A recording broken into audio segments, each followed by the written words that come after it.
The gravel crunched under the tires, a sound like dry bones fracturing in the immense quiet. My old sedan, usually a faithful companion, felt like a hearse now, carrying nothing but my hollowed-out self and the ghost of a life I'd left behind. 3 days of driving, each mile a deliberate severance from the city, from the well-meaning pity in the eyes of colleagues, from the apartment that still smelled faintly of her. I had sought this place, this forgotten corner of the world, with the desperate hope that distance could somehow dull the sharp edges of my sorrow, or at least offer a new landscape for it to bleed into. And then, through a curtain of rain-slicked pines, it appeared. Not a gentle reveal but an assertion. The ancestral home, a hulking silhouette against the bruised sky, gray stone bleeding into gray clouds. It wasn't the welcoming embrace I'd imagined, not the comforting hearth of memory, but a tomb. My tomb, perhaps, or hers. The driveway, long and winding, was choked with weeds that clawed at the undercarriage of the car as I crept towards the imposing façade. Windows, dark and vacant, stared out like unblinking eyes, reflecting nothing but the oppressive grayness of the afternoon. I cut the engine. It pressed in, not just on my ears, but on my skin, making the hairs on my arms prickle. It wasn't merely the absence of noise.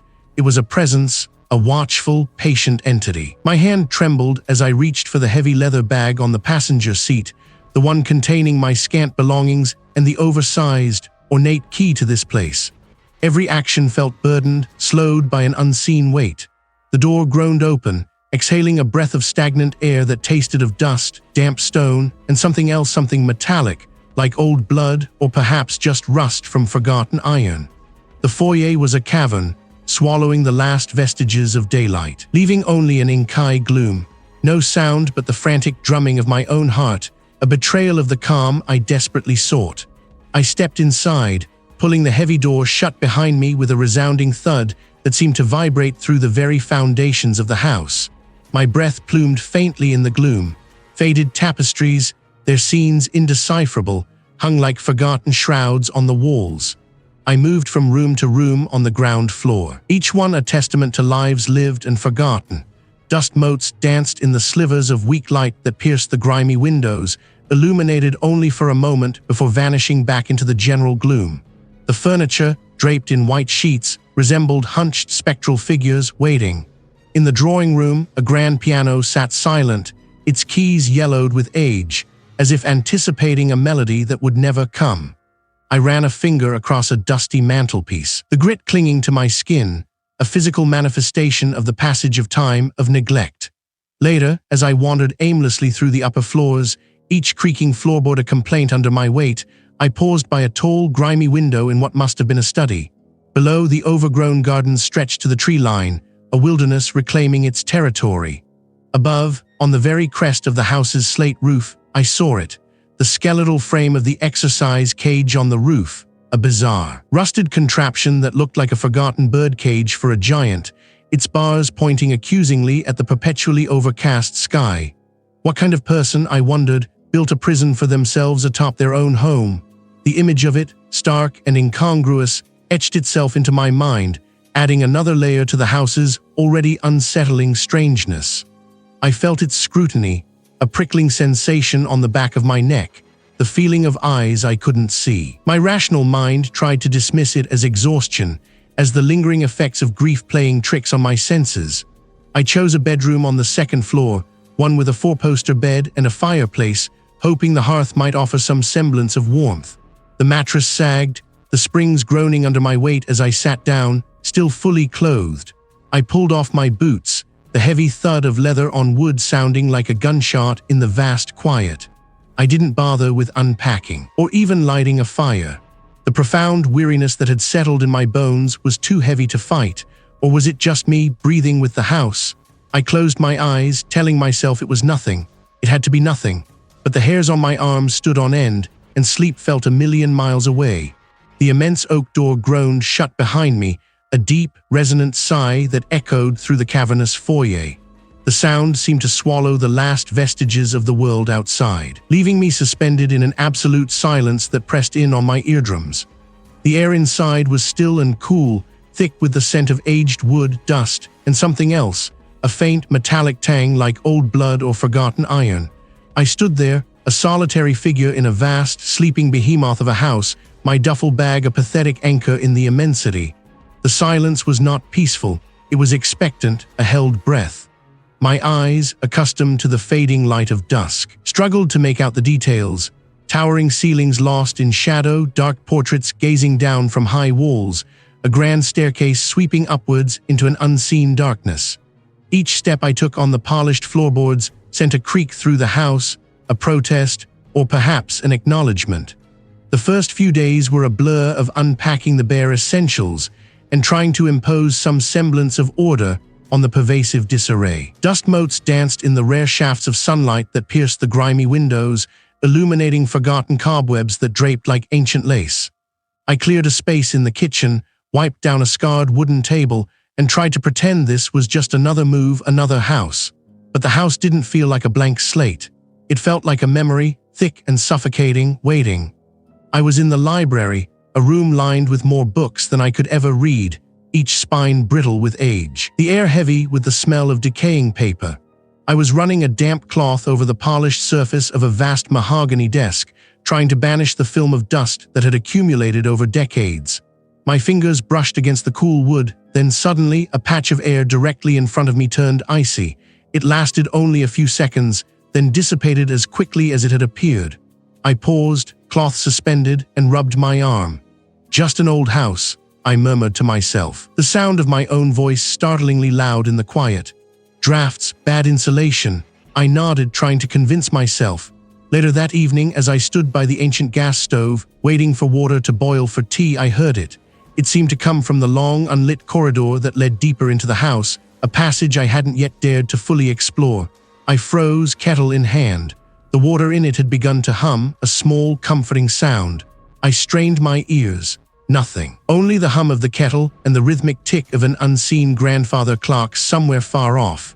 The wind, I decided, forcing a logical explanation. Old pipes settling, this place groans more than I do. I even managed a wry, humorless chuckle. It was an old house after all. Every old house had its noises, its quirks. My grief, I knew, was amplifying everything, turning mundane creaks into potential omens. The next morning, I found myself in the drawing room, a forgotten space with faded tapestries and shrouded furniture.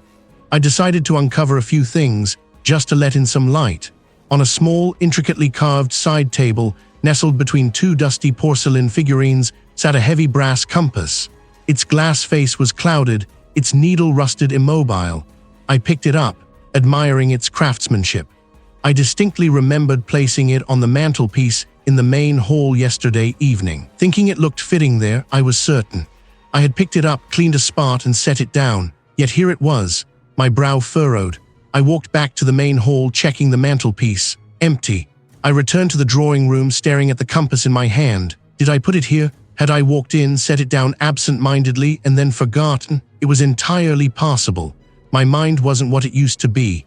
Days bled into one another, memories blurred. It was probably just me, my own scatterbrained grief manifesting as a misplaced antique.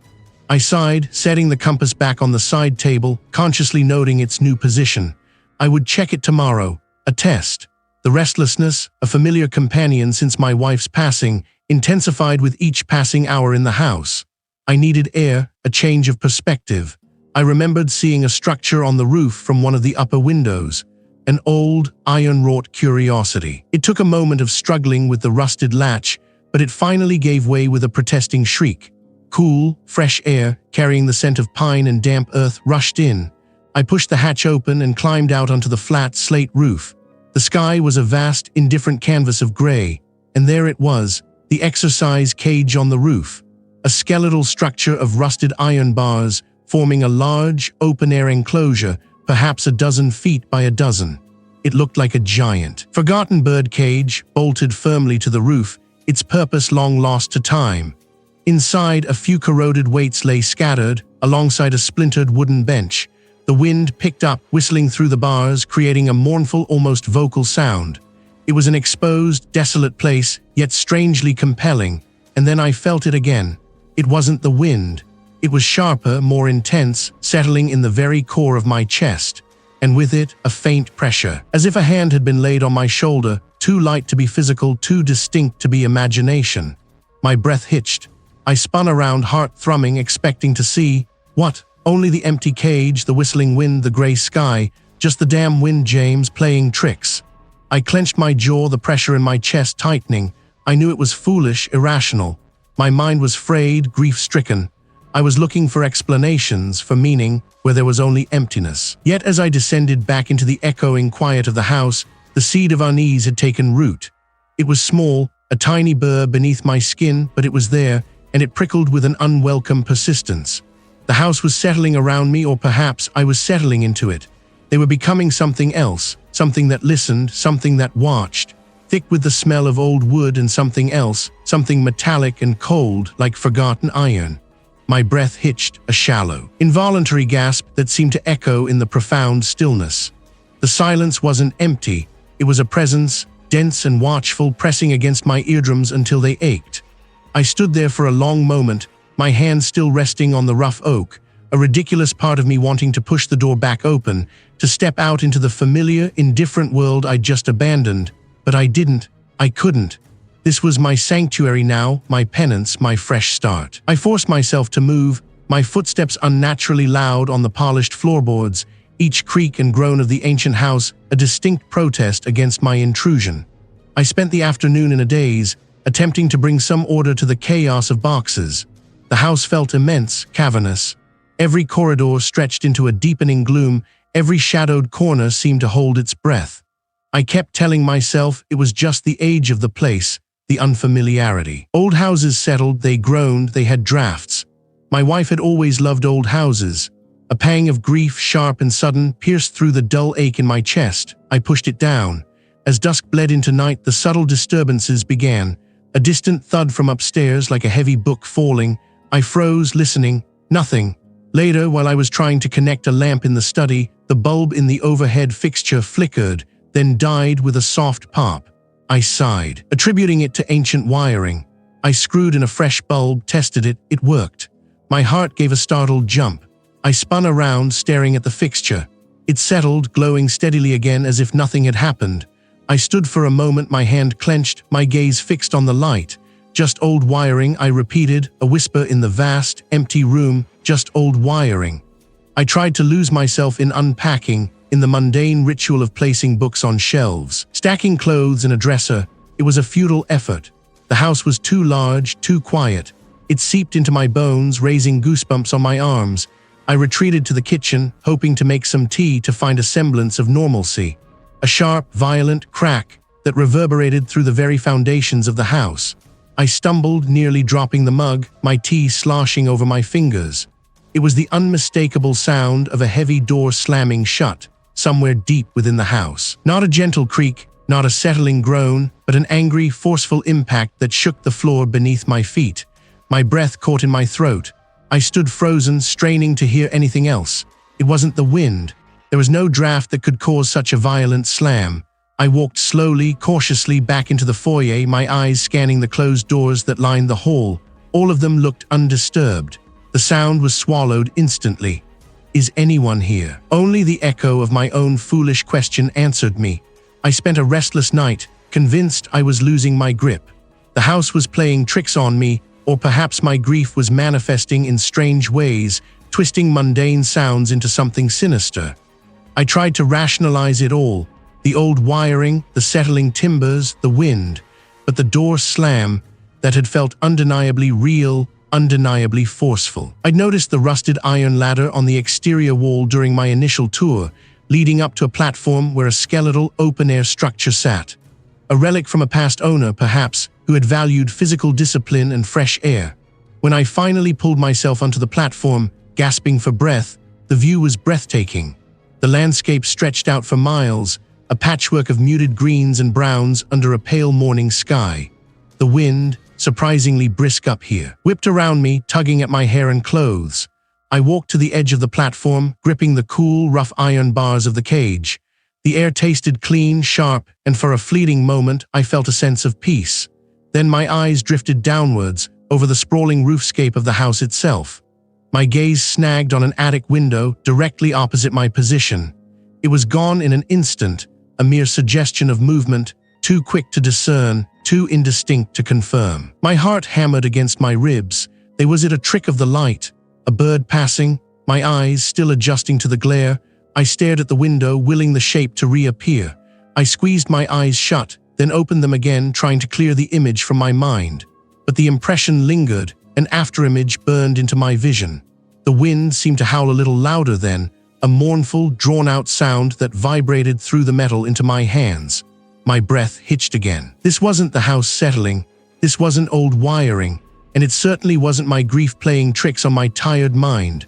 I was either being haunted, or I was finally, irrevocably, losing my grip on reality. My breath, once a shallow gasp, now scraped in my throat, each intake tasting of that metallic, forgotten iron. The silence wasn't merely an absence of sound. It was a physical weight, pressing against my eardrums, a watchful, dense presence that seemed to solidify the air around me. I stood in the hallway, rooted, my eyes darting from one stretch of dim wallpaper to another, convinced that any moment a shadow would detach itself from the wall or a whisper would materialize from the profound stillness. But nothing came. Only the house, waiting. The fear that had been a slow, insidious creep since my arrival now solidified into something cold and sharp. This wasn't my grief playing tricks, nor the isolation feeding my paranoia. This house was alive, or at least something within it was, and it knew I was here. It knew I was listening. The thought of another night spent cowering, wondering what new horror the dawn would bring, was unbearable. I needed answers. If this place was determined to torment me, then I was determined to understand why. The next morning, after a fitful, dream-haunted sleep, I began my search. I started in the dusty, neglected library, its shelves groaning under the weight of forgotten tomes. My fingers, surprisingly steady despite the tremor in my chest, traced the spines of books on obscure histories, forgotten sciences, and archaic poetry. Nothing. Inside, a heavy oak desk dominated the space, its surface thick with a fine layer of gray dust. I pulled open drawers, one after another, each protesting with a dry, wooden shriek. Empty, or filled with mundane relics, dried up inkwells, brittle quill pens, a scattering of yellowed receipts from decades past. My frustration mounted, a frantic clawing at the edges of my resolve. Was I truly chasing ghosts, or just the echoes of my own unraveling mind? Then my hand brushed against a loose panel at the back of the bottom drawer. It gave way with a faint click. My heart hammered against my ribs, a frantic drumbeat against the house's pervasive quiet. Inside, tucked away, were 3 leather-bound journals, their covers cracked and worn, their pages brittle at the edges. Beneath them, a small stack of newspaper clippings, their headlines faded to sepia, and a bundle of letters tied with a frayed silk ribbon. This was it. This was the history I'd been sensing, the weight of the past pressing down on me. I carried my findings to the kitchen, the one room in the house that still felt somewhat normal, and laid them out on the scarred wooden table. The morning light, pale and watery, filtered through the window, illuminating the dust motes dancing in the air, oblivious to the secrets I was about to unearth. The first journal belonged to Alina Vance, dated 1888. Her script was delicate, precise, but even in the earliest entries, a thread of unease was evident. Alina's entries grew more frantic, the neat script slanting, the ink bleeding in places. It is the only place I feel truly free, truly alone. I hadn't even known such a thing existed, yet here it was, explicitly named in a century-old journal. What kind of house had an exercise cage on its roof? Her final entry was a scrawl, almost illegible. It wants, it takes, my mind, no explanation. The newspaper clippings confirmed my fears. One, dated 1890, reported the tragic demise of Alina Vance, attributing her death to a sudden and inexplicable fever. Another, from 1905, spoke of a subsequent owner, a Mr. I opened the second journal, belonging to a Marcus Thorne, dated 1932. His tone was initially dismissive, almost mocking of the old superstitions surrounding the house, but within weeks his entries began to mirror Alina's, the same knowing stillness. Marcus's descent was even swifter. He documented his growing paranoia, his conviction that the house was feeding on his thoughts, twisting his perceptions. His final entry was a desperate plea, not to anyone in particular, but to the very air. It demands, it craves, I cannot fight it anymore. This wasn't just history, it was a blueprint of my own unfolding nightmare. The house wasn't just haunted, it was a predator slowly, meticulously devouring the sanity of those who dared to live within its walls. What new horror would it reveal? What final, damning piece of the puzzle awaited me? The house seemed to hold its breath, its ancient timbers groaning softly, a low, drawn-out sigh that seemed to emanate from deep within its foundations. The metallic tang in the air grew stronger, like rust on an old wound. I was no longer an observer, I was the next entry in a lineage of despair, and the story was far from over. The brittle paper still rustled in my hands, even though I'd long since set it down. The house wasn't just a building, it was a hungry mouth, and I was its latest meal. The chill that had permeated the library wasn't from the drafty windows, it was the icy tendrils of its attention, now fully fixed on me. I felt it, a palpable weight settling, not just in the room, but in the marrow of my bones. Sleep offered no escape. Each night, the dreams grew more vivid, more insidious. I saw her, my wife, not as he was in life, but as she appeared in those final moments, a stillness that had never belonged to her vibrant spirit. Her face, pale and distant, would morph, her features blurring into the indistinct, shifting architecture of the house itself. I'd wake with a gasp, the phantom scent of her jasmine perfume clinging to the air, only to vanish the instant I opened my eyes. The silence of the house, once a comfort, became a shroud. It pressed in, amplifying every creak of timber, every rustle of dry leaves against the window panes. One afternoon, a sharp, clear chord chimed from the old piano in the drawing room, a single, perfect note hanging in the air. I froze, my breath catching. The piano hadn't been touched in years, its keys were yellowed and stuck. I knew it. I had tried to play it myself when I first arrived, to no avail. But the note had been undeniable, a clear, resonant C, a note he had loved. I walked to the drawing room, my footsteps heavy on the polished floorboards. The piano stood silent, dust motes dancing in the shaft of sunlight slicing through the tall windows. I ran a finger over the keys, they were still stiff, unresponsive. Yet the echo of that single, beautiful sound lingered, a taunt. It wasn't just the sounds. Things began to shift, subtly at first. A book on a shelf, not quite where I'd left it. A porcelain figurine turned slightly to face me when I swore it had been facing the wall. Then, more direct, I found her favorite silver locket, the one I had placed in a locked drawer in my study, lying open on my pillow, her small, smiling photograph staring up at me. My hands shook as I picked it up, the cool metal a shock against my skin. I remembered tucking it away almost reverently after the funeral. I remembered the exact spot in the drawer, but here it was, a blatant intrusion, a violation of my private grief. The house was twisting my memories, using them against me. It wasn't just physical objects, it was the very fabric of my past. I'd find myself questioning details of conversations with my wife, moments we'd shared. Had she really said that? There was her dress that color. The certainty I'd once had about our life together began to fray, replaced by a creeping doubt that felt like rot. I needed air. I needed to escape the suffocating closeness of the house, even for a moment. I remembered the odd structure on the roof, an old, wrought iron contraption, described in the family records as an exercise cage, built by some eccentric ancestor who believed in the benefits of rooftop constitutionals. It was a bizarre relic, a cage without a bird, open to the sky but still enclosed. I had only been up there once briefly after I arrived. Climbing the narrow, winding service stairs, past generations of forgotten servants' quarters, I felt a strange compulsion. The air grew cooler, thinner, carrying the faint tang of damp stone and distant pines. The door to the roof access creaked open with a groan, revealing a patch of pale gray sky.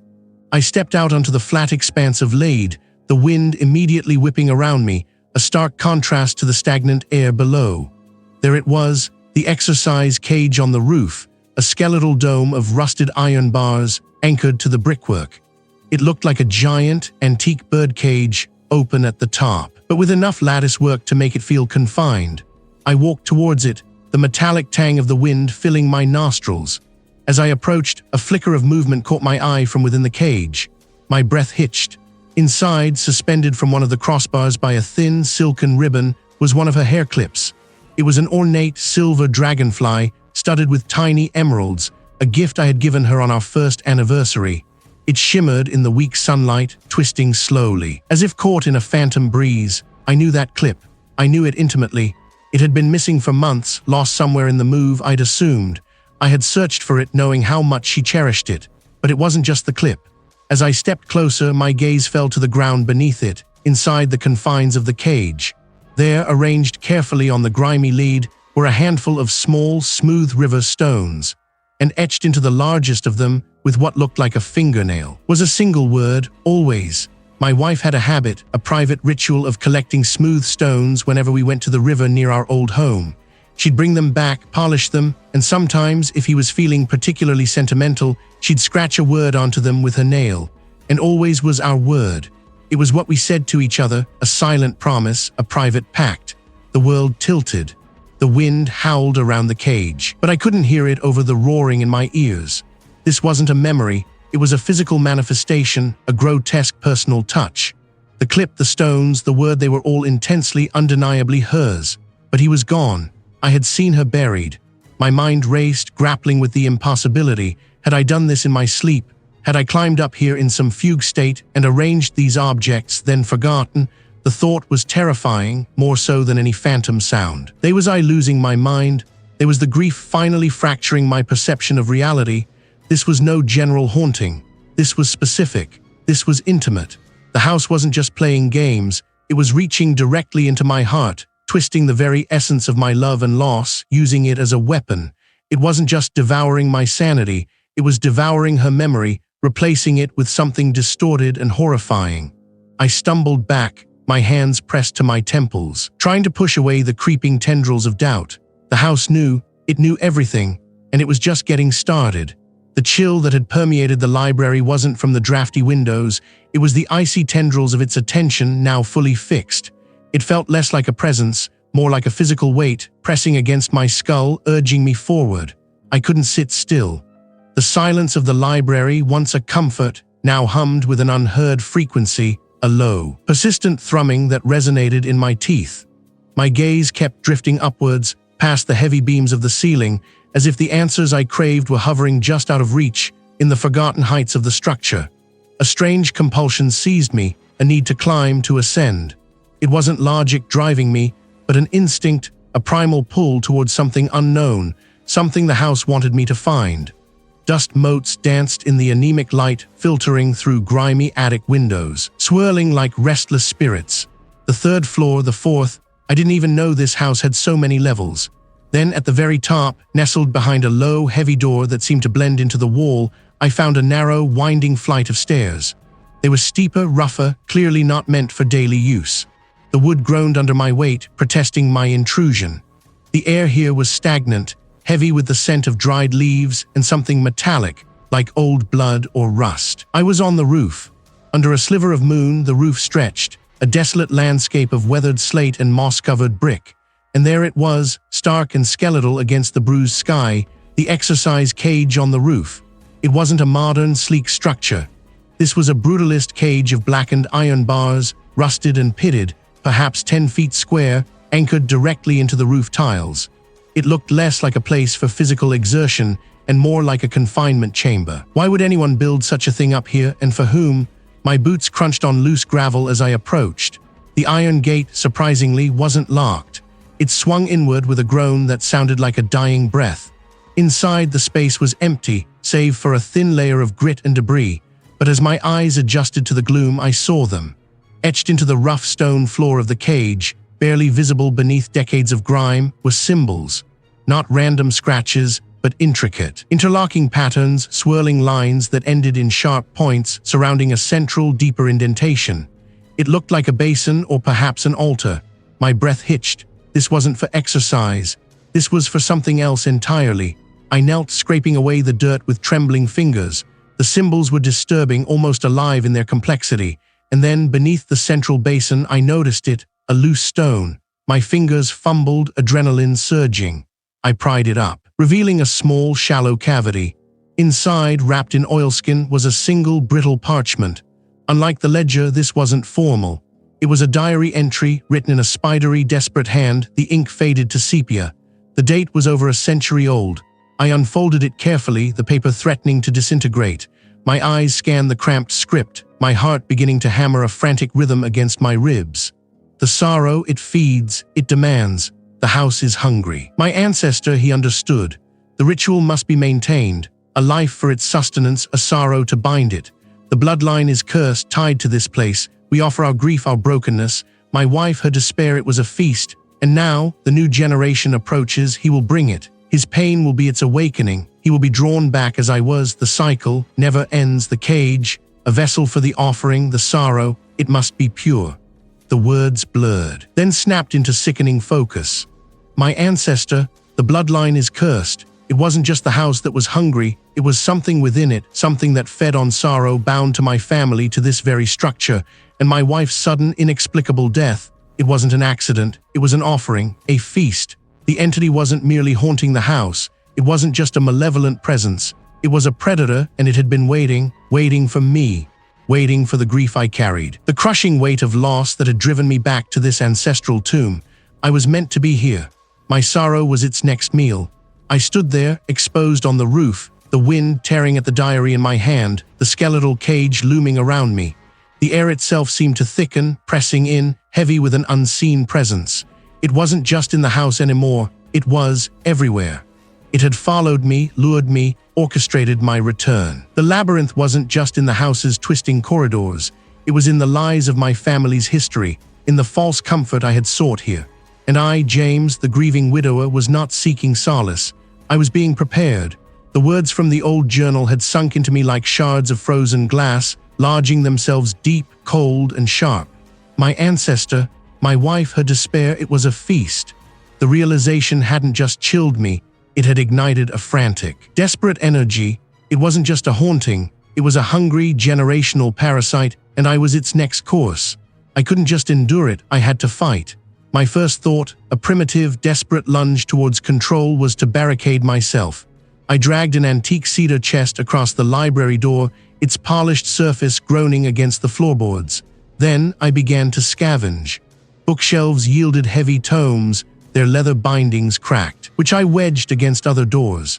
I found a rusty shovel in the cellar and used its handle to jam a window frame shut, the metal rasping against the aged wood. Each thud, each scrape echoed through the unnervingly quiet house. It felt like building a sandcastle against a tsunami, but the act itself, the physical exertion, offered a fleeting, fragile sense of purpose. The air grew heavy, like a woolen shroud settling over everything.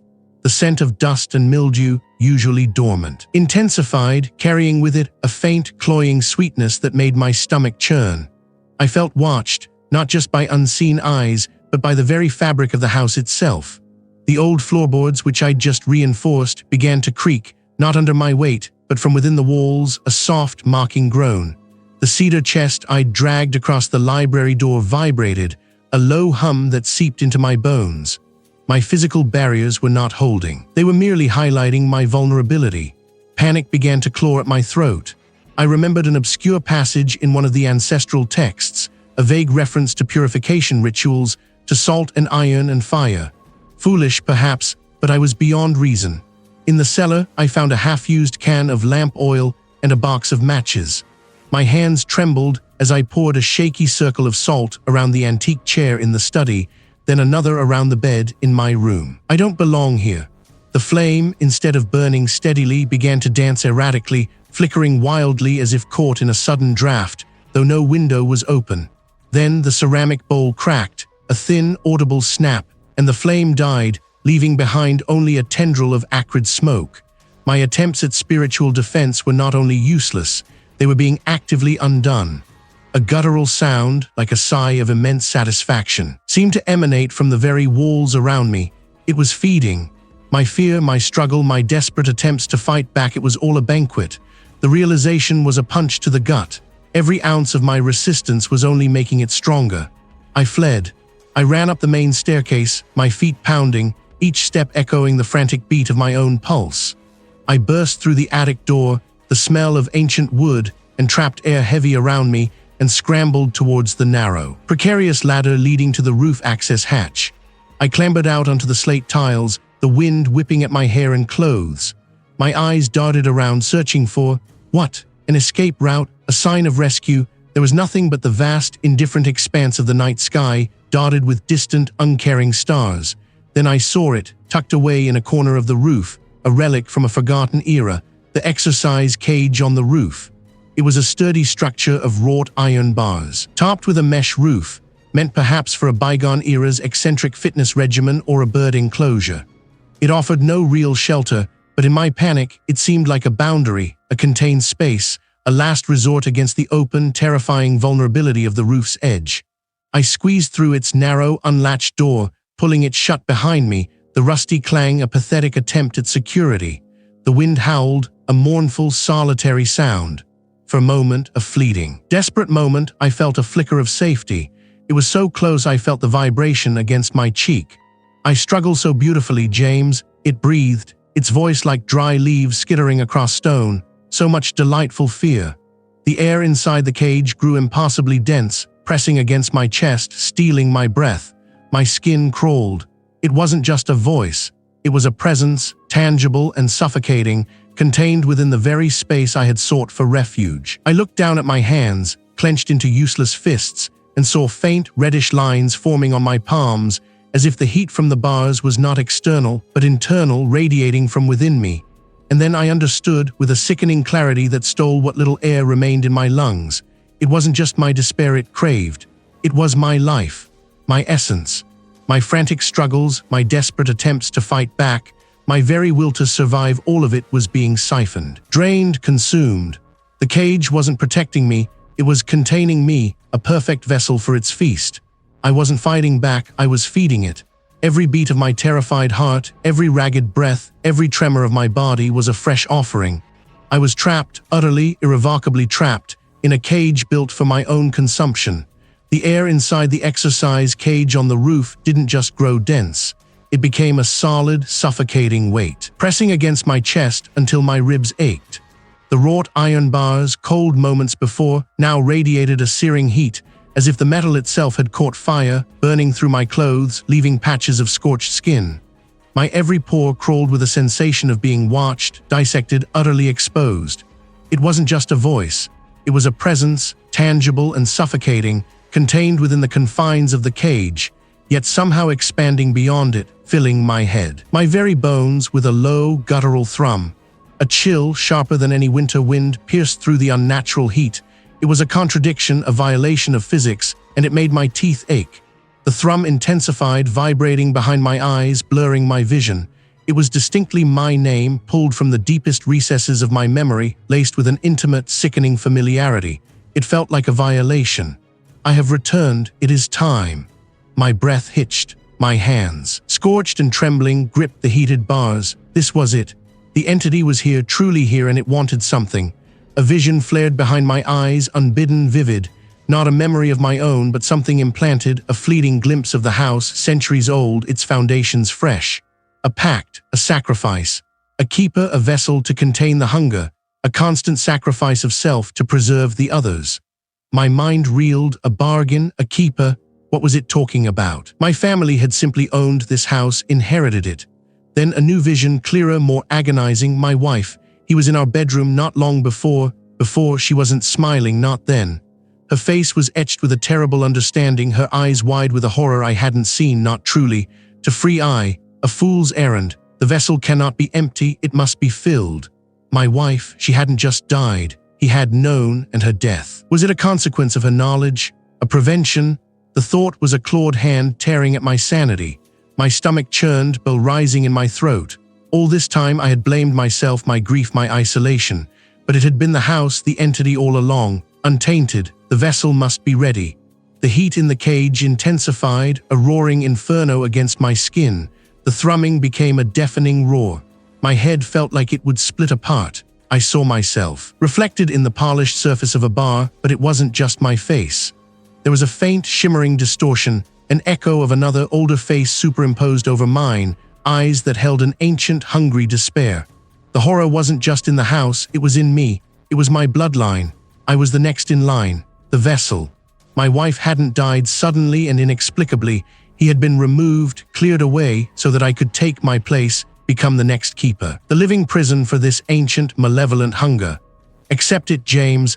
The voices coaxed, now almost soothing, though the underlying menace remained. Become one with the house. Your grief will be eased, your loneliness banished. You will feel no more pain.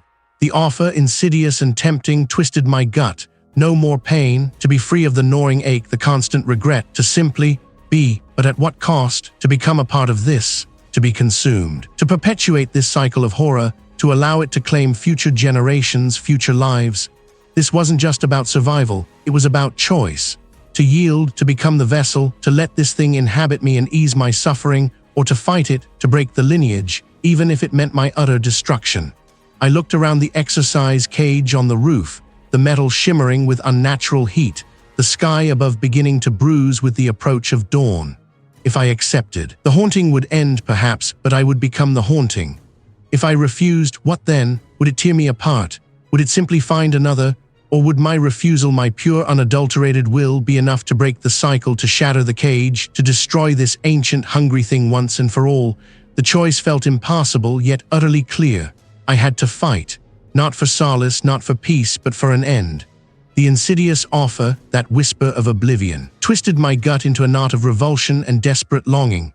No more pain, to simply be, but at what cost? I clenched my fists, the nails digging crescent moons into my palms. A ragged, guttural sound tore from my throat, a denial that felt less like a word and more like a tearing of my very soul. The house seemed to recoil.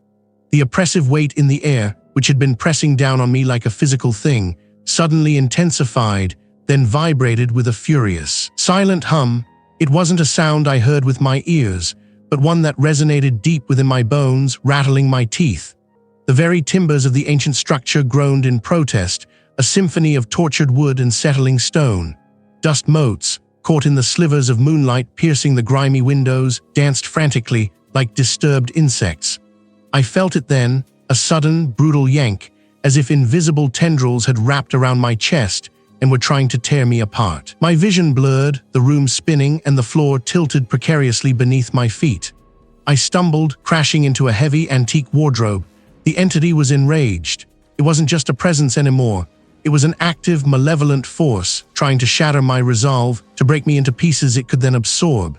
The air grew heavy with the scent of damp earth and something acrid, like burnt leaves.